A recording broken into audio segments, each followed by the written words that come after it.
Hey guys, Noah here with EVs Big and Small. Today we're going to be looking at the Airwheel X3 electric unicycle.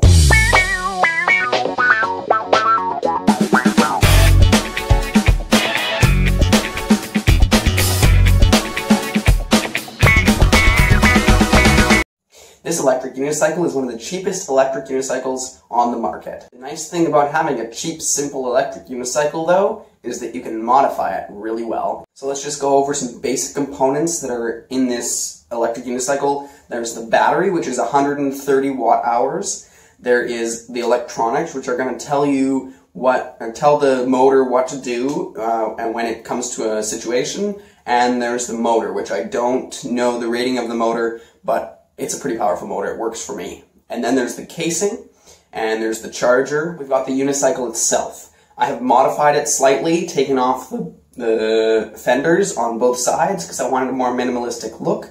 So the motor happens to be showing, and there's some rough edges around the side. This is the electric unicycle. It's pretty sweet. I'm just going to back up a little bit here so you can see it.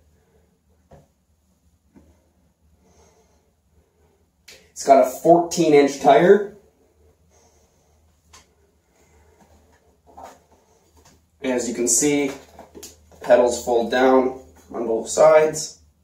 And as you can also see, I have taken off all of the plastic around that comes in here. We've got the charge port, the on-off switch, and the four LED indicators of the battery. So I can show them all to you there. The charge port, I'll just open up so you can see the 3 pins.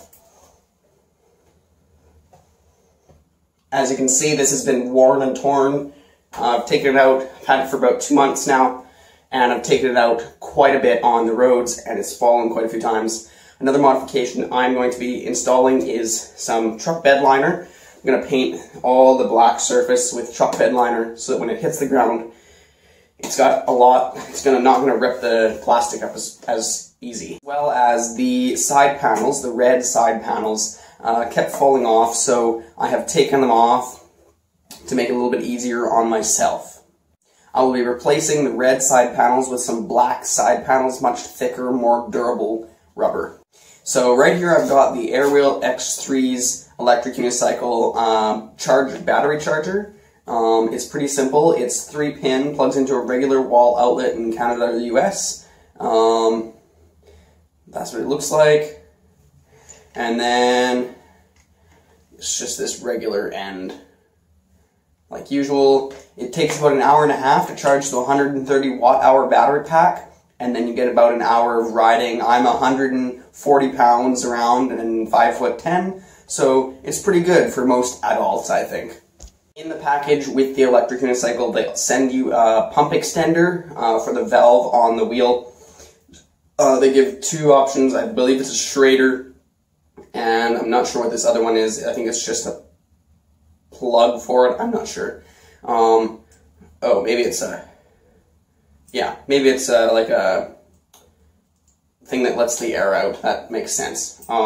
But this screws onto the tire valve, and you have a much better access to it without a regular standard hand pump. They send you an auxiliary strap, orange auxiliary strap that you can put on the handle, and so that you have something to hold on to when you're learning how to ride an electric unicycle. They also send you some training wheels that go on the side. I don't find them very useful because there's no turning radius whatsoever. It's pretty good to get used to being able to have that turning radius and be able to balance yourself out on your own instead of having something else cope for that. So if you want to just have some fun with them, go for it. But I didn't use them at all. I just tried them the other day. I have 2 months owning this unicycle, and I just tried them just to see what it's like. They're pretty easy to put on. You just do the little screw. I'm not going to take them out right now because it's a hassle, but I've kept them just because. So it's kind of nice that they sent those.